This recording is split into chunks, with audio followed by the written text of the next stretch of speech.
ان کے لیے بھی اور اس مسجد اور مرکز کی انتظامیہ کے لیے بھی، اس کو آباد کرنے والے، اس کی تعمیر و ترقی میں اپنا کردار ادا کرنے والے تمام احباب کے لیے دعا گو ہوں کہ اللہ رب کریم ان کی دنیا بھی بنا دے اور ان کی آخرت بھی سجا دے، اور اس گھر کو اللہ تبارک و تعالیٰ قیامت تک آباد رکھے۔ نبی اکرم صلی اللہ علیہ وسلم کی سیرت یہ ہم سب کے لیے رہنما بھی ہے اور کامیابی کا ذریعہ بھی ہے۔ تو میں آج ان حالات سے ہم گزر رہے ہیں، جس افراتفری، انتشار اور باہمی خلفشار کا ہم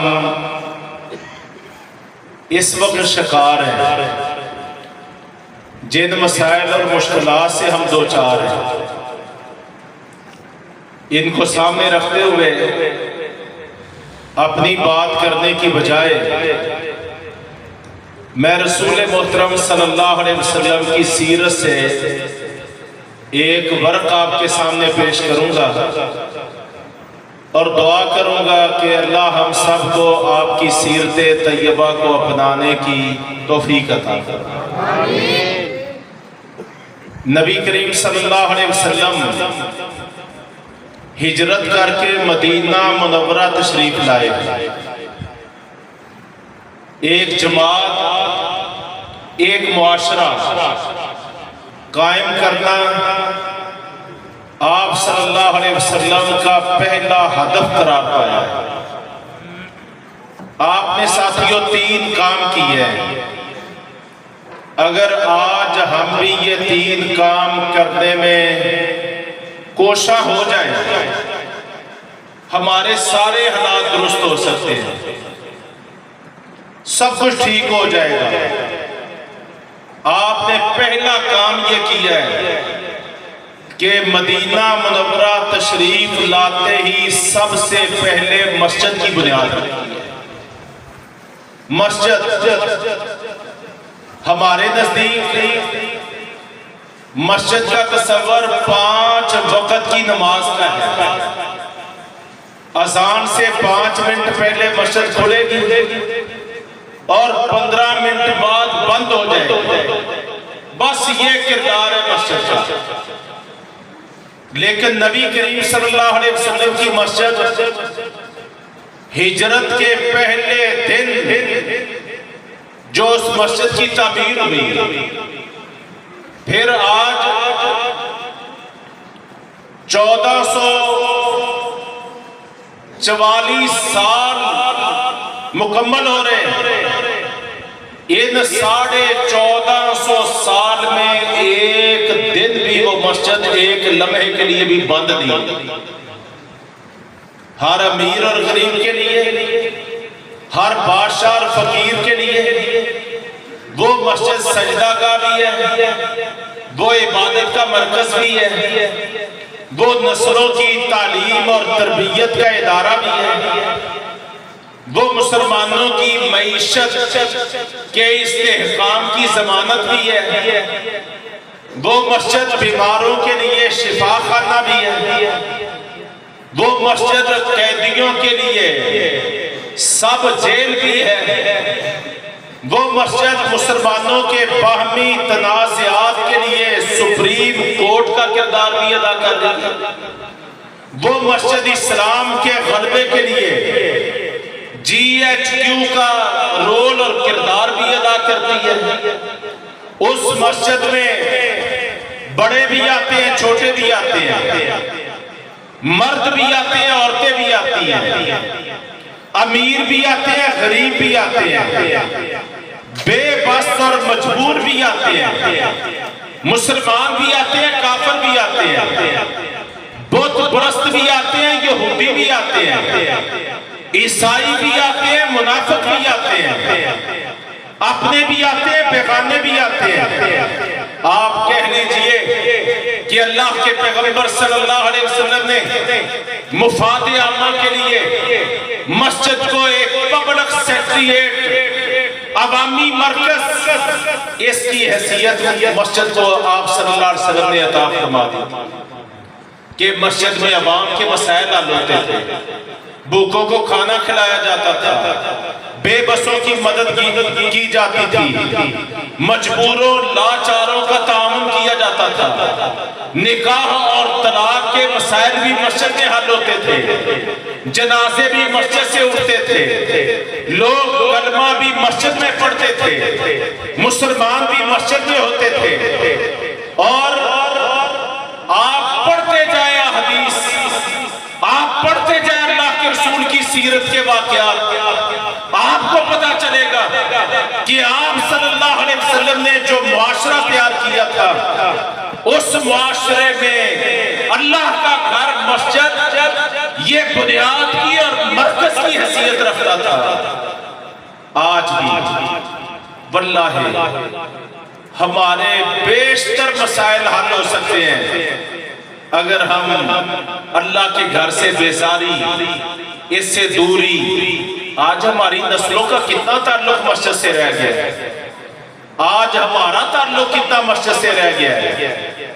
یہ مسجد اللہ کے پیغمبر صلی اللہ علیہ وسلم نے فرمایا تھا، احب البلاد الاللہ مساجدها، سارے شہروں میں، آبادیوں میں سب سے زیادہ محبوب جگہ اگر کوئی ہے تو اللہ کی مسجدیں ہیں، اور سب سے زیادہ نفرت انگیز کوئی جگہ ہے تو وہ فرمایا بازار ہے۔ آج بازار آباد ہے، آج مسجدیں ویران ہیں۔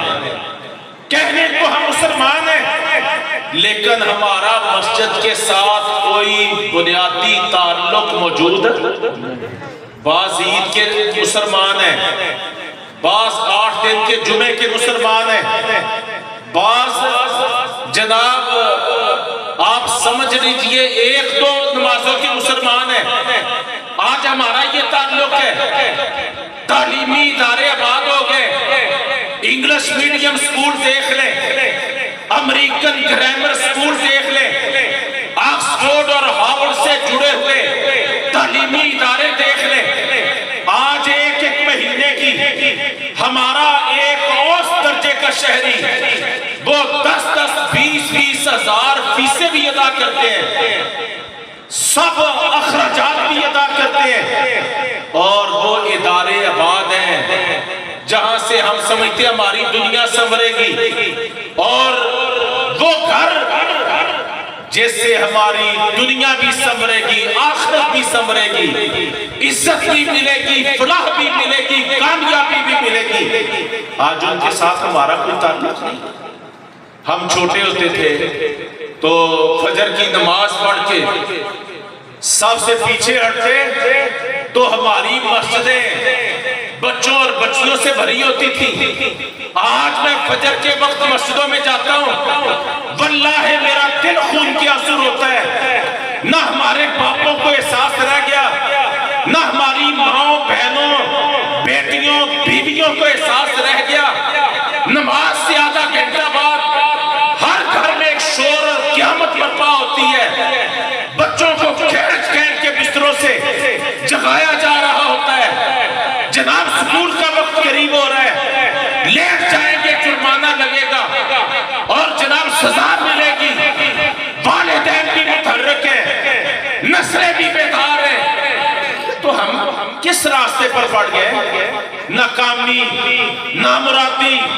آپ یہ مت سوچئے کہ آج ہمارے پاس علم کی کمی ہے، مہارتوں کی کمی ہے، ٹیکنالوجی کی کمی ہے، وسائل کی کمی ہے۔ یہ سب جھوٹ ہے، یہ سب دھوکے بازی ہے۔ ہمارا سب سے بڑا المیہ یہ ہے کہ ہم الہات کی طرف جا رہے ہیں، ہم بے دینی کی طرف جا رہے ہیں، ہماری نسلیں اللہ سے اس کے دین سے بیزاری کی طرف جا رہی ہیں، ہمارا اللہ کے گھروں کے ساتھ قطع تعلقی کا نظام یہ زیادہ سے زیادہ یعنی خرید پیدا کر رہا ہے۔ نتیجہ کیا ہے؟ ہم ذلت کی طرف جا رہے ہیں، ہم رسوائی کی طرف جا رہے ہیں۔ اللہ کے پیغمبر صلی اللہ جو معاشرہ تشکیل دیا تھا، جاؤ بخاری پڑھ کے دیکھو، یہ قاری حسن سردار ایک پختہ عالم دین ہے، اس سے پوچھو اللہ کے پیغمبر صلی اللہ علیہ وسلم کا سب سے بڑا طالب علم ابو ہریرہ تھا، مسجد کے ساتھ جڑا ہوا تھا، 7 دن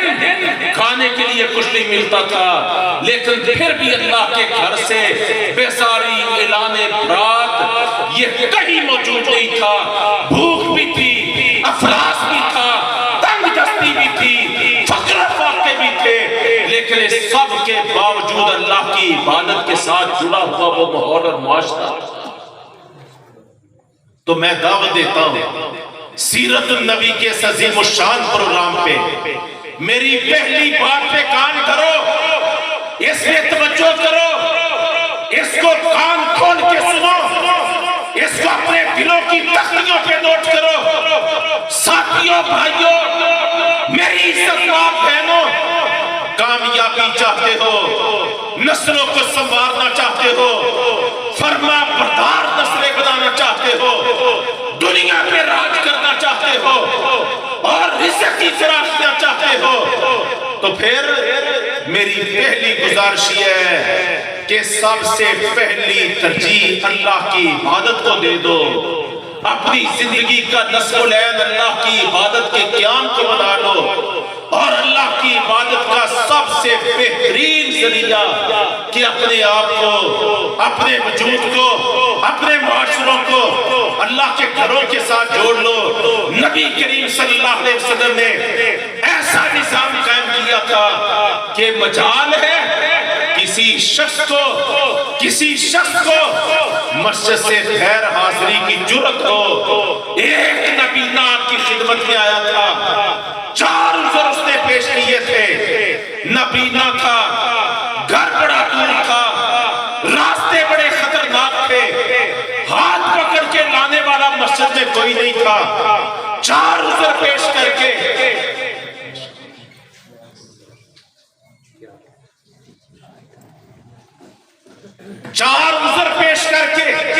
اس نے اجازت چاہی تھی، نماز کی چھٹی نہیں، باجماعت مسجد میں نماز کی چھٹی۔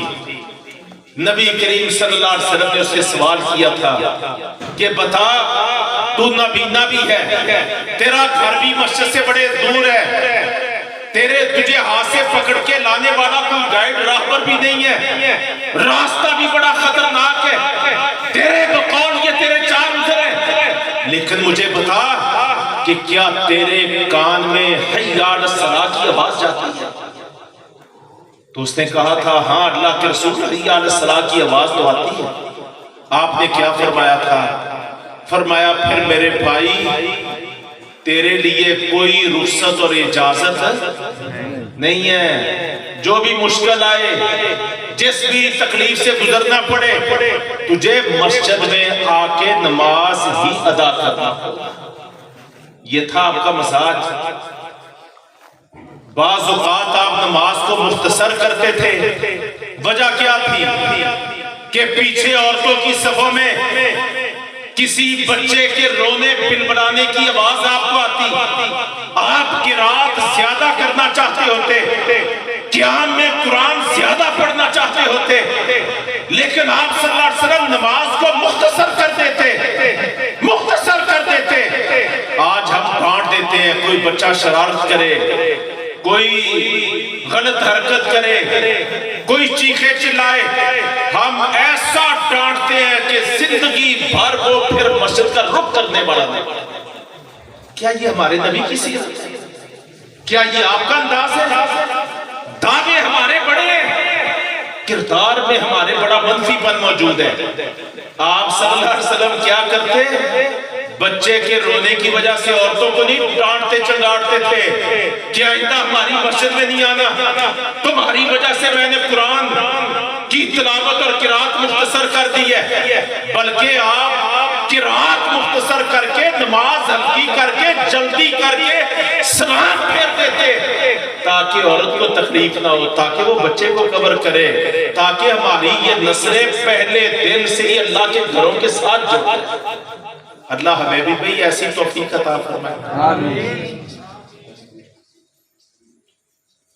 تو میں اس بات کو لمبا نہیں کرتا، میں پہلی کامیابی کی دلیل اور ضمانت یہ عرض کر رہا ہوں، آج ہی ہم کامیابی کے راستے پر چل پڑیں گے، ہمارے ہزاروں مسائل حل ہو جائیں گے، ہمارے رب کی ناراضگی ختم ہونا شروع ہو جائے گی، ہمارے اوپر اللہ کی رحمتیں اور برکتیں نازل ہونا شروع ہو جائیں گی، ہمارا ناراض رب جس کی ناراضگی کی وجہ سے آج ہم انتشار خلفشار کا بھائی بھائی کے گریبان کو آ رہا ہے، انشاءاللہ یہ معاشرہ امن کا آشتی کا گہوارہ بن جائے گا، جس دن ہم سب کا بڑے چھوٹے سب کا تعلق اللہ کے گھر مسجد سے اس طرح جڑ جائے گا جیسے مدینہ کے معاشرے کا تعلق مسجد نبی کے ساتھ اللہ کے رسول نے جوڑ دیا۔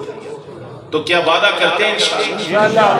اللہ تبارک تعالی ہم سب کو توفیق عطا فرمائے۔ مدینہ تشریف لاتے ہی ایک اللہ کا پسندیدہ اسلامی فلاحی معاشرہ قائم کرنے کے لیے دوسرا کام جو آپ صلی اللہ علیہ وسلم نے سر انجام دیا وہ معاشی مسئلہ تھا، معاشی مسئلہ کہ جناب مہاجرین دھڑا دھڑ مدینہ آ رہے، مدینہ چھوٹی سی بستی ہے، انصار کے چند ایک گھر ہیں، باقی یہودی بھی بستے ہیں، اور مہاجرین مدینہ منورہ پہنچ رہے ہیں اپنی جان لے کے اور اپنا ایمان لے کے، بس دو چیزیں، جان اور ایمان، دو چیزیں لے کے مدینہ نہ رہنے کے لیے ان کے پاس مکان، نہ کھانے کے لیے ان کے پاس سامان، نہ پہننے کے لیے ان کے پاس لباس۔ تین چیزوں کا نام ہی آج سیاست ہے نا، روٹی، کپڑا اور مکان۔ یہ 50 سال سے ہم یہ تین نعرے سنتے آ رہے ہیں، روٹی، کپڑا اور مکان۔ لو مہاجرین آ رہے ہیں اور ان کے پاس ان تینوں میں سے کوئی دنیاوی نعمت بھی میسر نہیں ہے، اور مدینہ منورہ آ رہے ہیں۔ ایک بڑا مسئلہ سیٹلمنٹ کا معاملہ ہے کہ کیسے آباد کاری کیسے کی جائے، سیٹلمنٹ کیسے کی جائے، ہر ایک تک اس کے حقوق کی فراہمی اور دستیابی کیسے کی جائے۔ یہ کام ہم 76 سال میں نہیں پاکستان میں کر پائے۔ یہ جتنی چوری ہے، ڈکیتی ہے، جیلیں بھری ہوئی ہیں، تھانے بھرے ہوئے ہیں، جناب کچہریوں میں 30 سال گزر جاتے اور کیسوں کے فیصلے نہیں ہوتے۔ یہ جو کچھ بھی ہے نا، اس میں 50% مسائل ایسے ہیں کہ لوگوں کو کھانے کے لیے نہیں ملتا، عید آ جاتی ہے ان کے بچوں کو لباس نہیں ملتا، اور جناب بجلی کا بل ادا کرنے کے لیے نہیں ہے، گیس کا بل آ گیا، کرایہ مکان آ گیا، بچوں کی فیس دینی ہے، یہ معاملہ وہ معاملہ ہے، 101 مسائل ہیں اور آگے اتنے مسائل موجود نہیں ہیں۔ نتیجہ تن یا لوگ خودکشیاں کرنا شروع ہو جاتے ہیں، یا چوریاں، ڈکیتیاں، راہزنیاں، قتل، غارت گری، مار لوٹنا، جناب راستوں میں ناکے لگانا، اور ایک موبائل چوری کرنے کے لیے چند 100 کی جیب خالی کرنے کے لیے جان سے مار دینا، لوگ اس کی کوئی پرواہ نہیں کرتے۔ اور جب تحقیق کی جائے تو پتہ کیا چلتا ہے کہ حالات سے مجبور ہو کے یہ جناب پیشہ ور مجرم اور قاتل نہیں تھا، یہ تو بڑا اچھا تھا یار، معاشرے میں بہت اچھا تھا، یہ اس نتیجے پر پہنچا، اس نے خودکشی کی، اس نے اپنے بچوں کو بھی زہر کی گولیاں کھلا دی، خود بھی زہر کھا کے یہ موت کے گھاٹ اتر۔ وجہ کیا بنی ہے؟ اس انتشار اور مار دھاڑ کا سبب کیا بنے؟ تو تحقیق اس نتیجے پر پہنچتی ہے کہ معاشی مسائل اتنے بڑھ گئے تھے کہ یہ اپنے گھر کا سسٹم چلا نہیں پا رہا تھا، اس کے نتیجے میں یا اس نے خود اپنے آپ کو گھر والوں کو مار دیا ہے، یا لوگوں کو مرنے مارنے پہ اتر آیا ہے، چوری ڈکیتی راہزنی پہ اتر آیا ہے۔ آج ہمارے معاشرتی جرائم کی 50% کا تعلق اس معاشی مسئلے کے ساتھ ہے۔ سرمائے کے غیر منصفانہ سرمائے کی تقسیم اور اس کی ترسیل کے ساتھ جڑا ہوا ہے۔ لو دیکھو بھائیو، نبی کریم صلی اللہ علیہ وسلم کی سیرت کا جب ہم مطالعہ کرتے ہیں، آپ نے یہ مسئلہ جو 76 سال سے ہم حل نہیں کر پا رہے، آپ نے چند لمحوں میں یہ مسئلہ حل کیا۔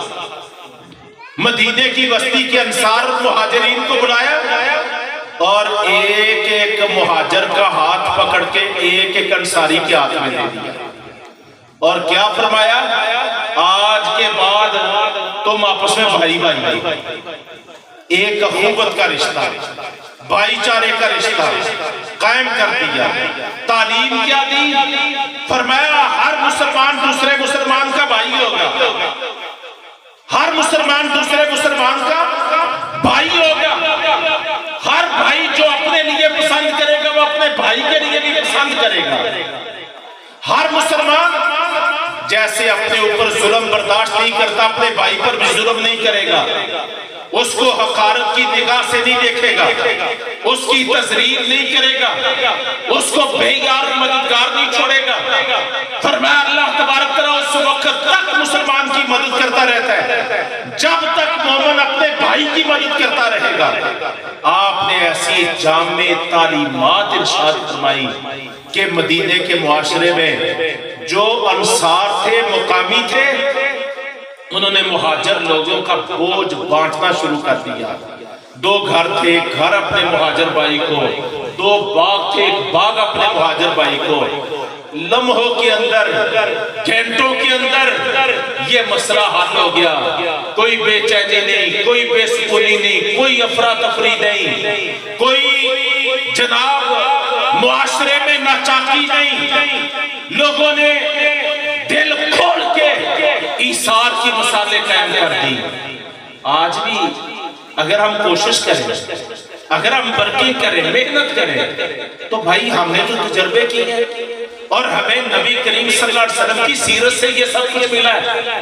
آج سیرت کو اس نگاہ سے جانچنے پرکھنے کی ضرورت ہے کہ ہم نے معاشرے سے معاشی ناہمواری کا خاتمہ کیسے کرنا ہے، لوگوں کی مدد کیسے کر دی، بھوکوں کو کھانا کیسے کھلانا ہے، اور گرتے ہوئے کو سہارا کیسے دینا ہے، ڈوبتے ہوئے کو نکالنا کیسے ہے۔ یہ سب کچھ اگر مطالعہ کریں تو یہ سب کچھ اللہ کے رسول صلی اللہ علیہ وسلم کی سیرت سے مل جاتا ہے۔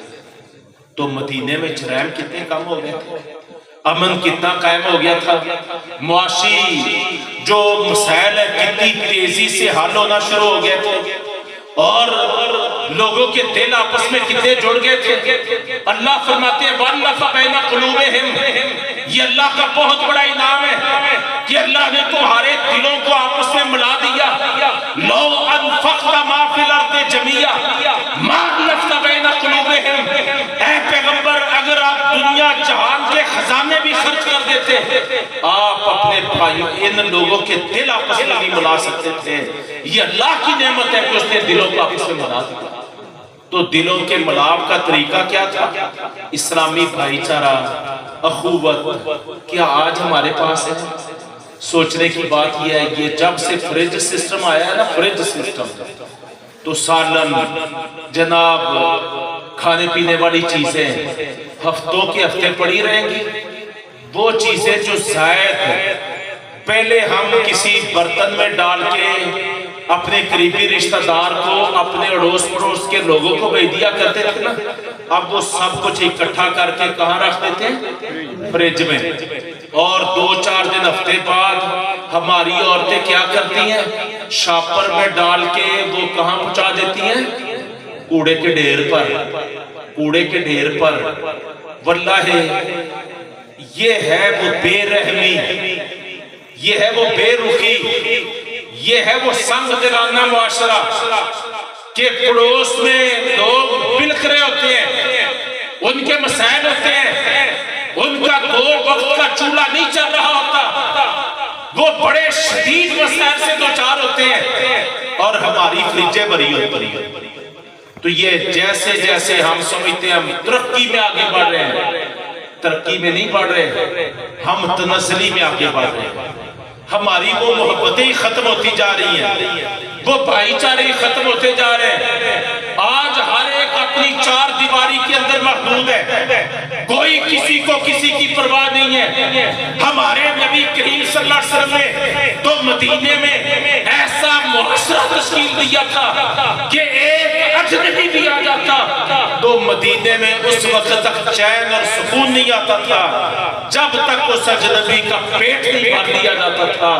مدینے کے معاشرے میں اگر ایک یہودی کا بیٹا بھی بیمار ہو جاتا تو اس وقت تک مدینے کا سردار اور حکمران اور مسجد نبوی کا امام اور خطیب وہ اس وقت تک چین سے نہیں بیٹھتا تھا جب تک یہودی کے بیٹے کی بیمار کرسی نہیں کر دی جاتی۔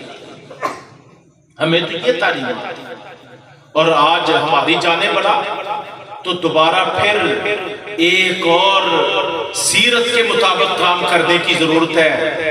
اور میں کہتا ہوں یہ گلزار ٹاؤن جو جامع مسجد ابو بکر کے گرد و نواح میں پھیلا ہوا چھانگا مانگا کا ایک ٹاؤن ہے، ایک آبادی ہے، آپ اس کو رول ماڈل بنائیں کہ بھئی اس میں ہم سب ایک دوسرے کی مدد کریں گے، ایک دوسرے کی نگہداشت کریں گے، آپس میں ایک دوسرے کی غمی خوشی میں شریک ہوں گے، ایک کی خوشی سب کی خوشی ہوگی، ایک کی غمی سب کی غمی ہوگی، ہم ایک معاشرہ ہوں گے، ہم ایک سوسائٹی ہوں گے، ہم ایک کلمے کی بنیاد پر ایک برادری ہوں گے۔ آپ یہ کر کے دیکھیں، پھر دیکھیں کہ آسمانوں سے اللہ کی رحمتوں اور برکتوں کے دروازے کیسے ہیں۔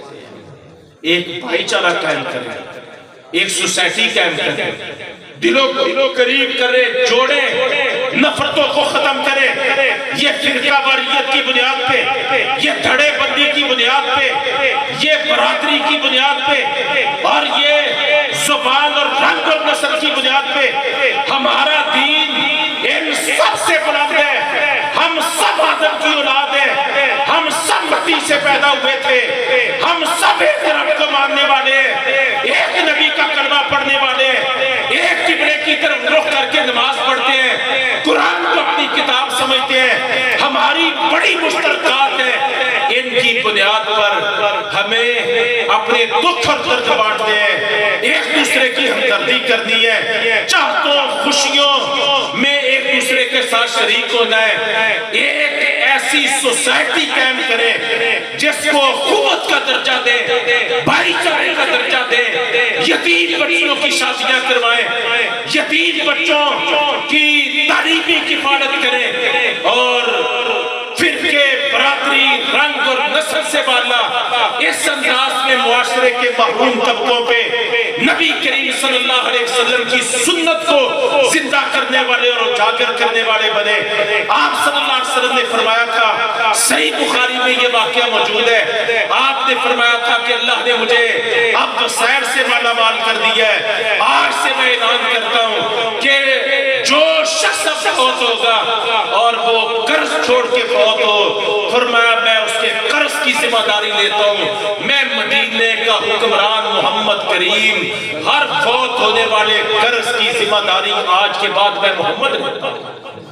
اور اگر کوئی شخص مدینے کی ریاست کا اگر وہ فوت ہوتا ہے اور وہ مال و دولت پر ورثہ چھوڑ کے فوت ہوتا ہے، جائیداد مال دولت چھوڑ کے فوت ہوتا ہے، فرمایا اس کے مال دولت اور وراثت کے حقدار اس کے جناب بیٹے ہوں گے، اس کے ورثاء ہوں گے، اس کے لواحقین ہوں گے۔ جو دنیا کا مال و دولت چھوڑ کے جائے وہ مال و دولت اس کے ورثاء کا ہوگا، اور جو قرض چھوڑ کے جائے میں اللہ کا آخری نبی اس کے قرض کی ذمہ داری لیتا ہوں۔ یہ صحیح بخاری میں موجود ہے۔ میں اشارے کی اشارات کی مدد سے آپ بھائیوں کو سمجھا رہا ہوں، آج ایسا نبوی ماحول، مدینے کا ماحول قائم کرنے کی ضرورت ہے۔ اور میری تیسری اور آخری گزارش یہ ہے کہ مدینہ منورہ میں پہنچنے کے بعد نبی کریم صلی اللہ علیہ وسلم نے ایک تیسرا کام کیا تھا۔ یہ کام بڑا ٹھنڈے سینے سے سننے والا ہے، سمجھنے والا ہے۔ مدینہ ایک معاشرہ تھا، ایک بستی تھی، ایک سوسائٹی تھی، اس میں سب لوگ ایک مزاج کے، ایک سوچ کے نہیں تھے۔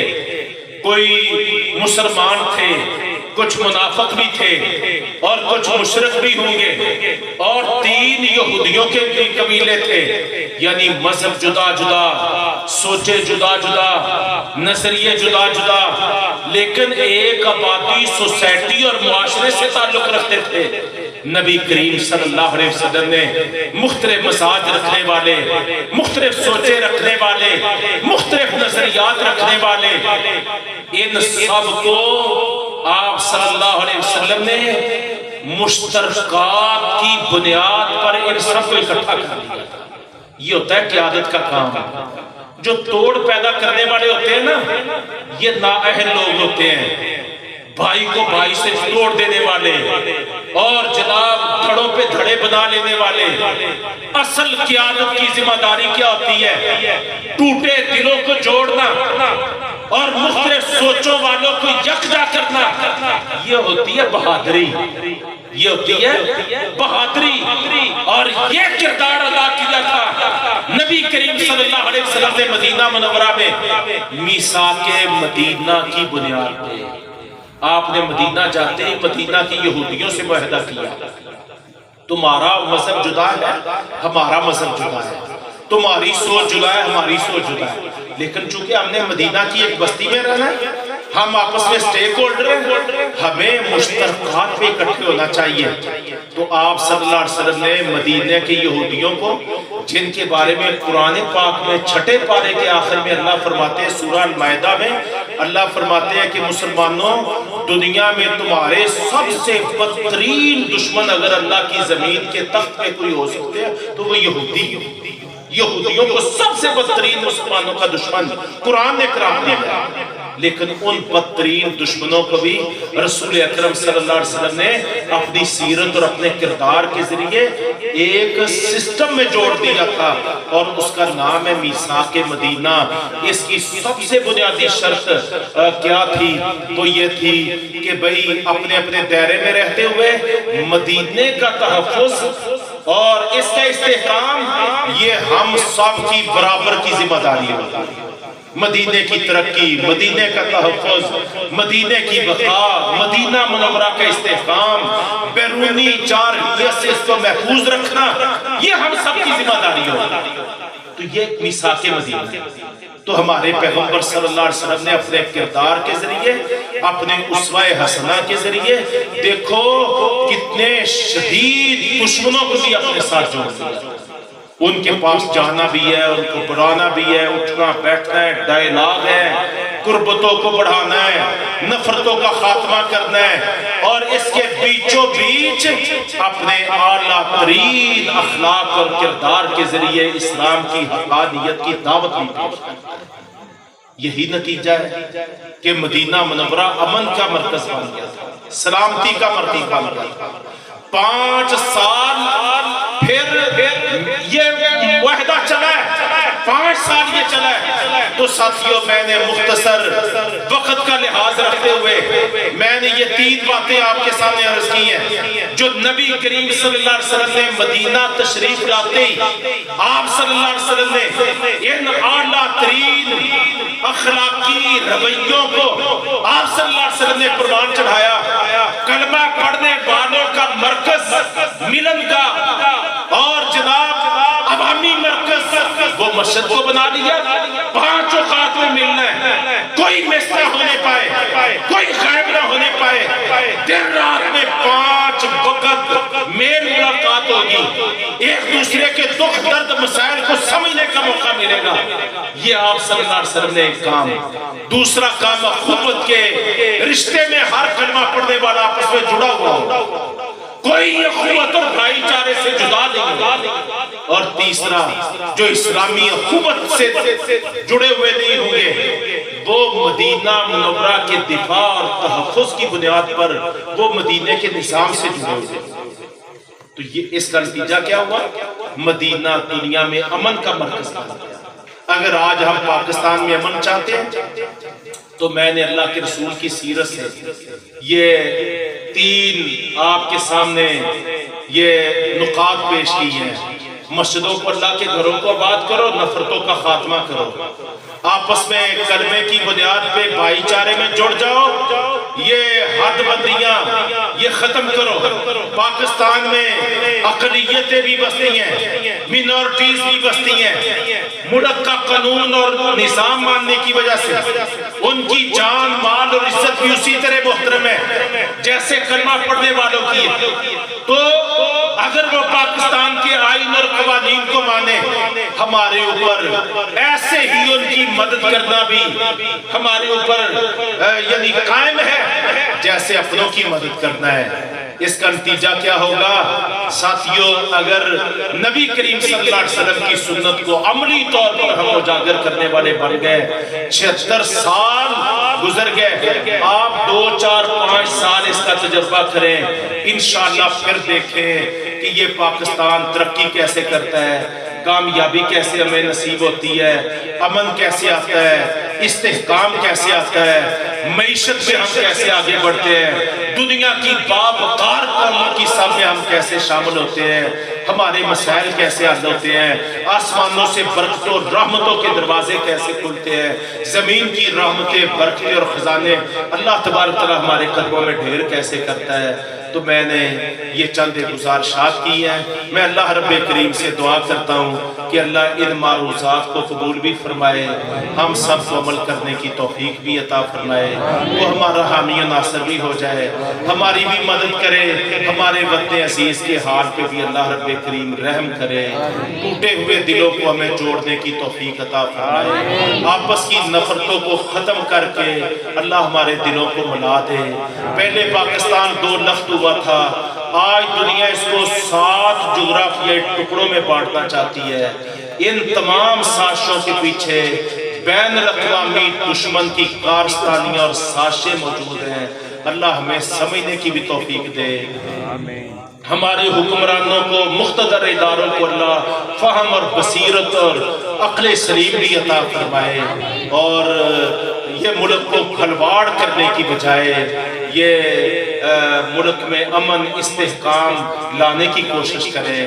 اللہ ہمیں ایسے حکمران عطا فرمائے جو ہم پہ رحم کرنے والے ہوں, اور ایسے حکمرانوں سے اللہ تبارک تعالیٰ ہمیں بچائے جو سنگ دل ہوں اور ہمارے اوپر رحم بھی نہ کریں اور ہمارے بارے میں ہمارے رب کا خوف بھی نہ کھائیں. اللہ ان سے ہمیں بچنے کی توفیق عطا فرمائے. جزاکم اللہ خیرا. السلام علیکم ورحمۃ اللہ وبرکاتہ.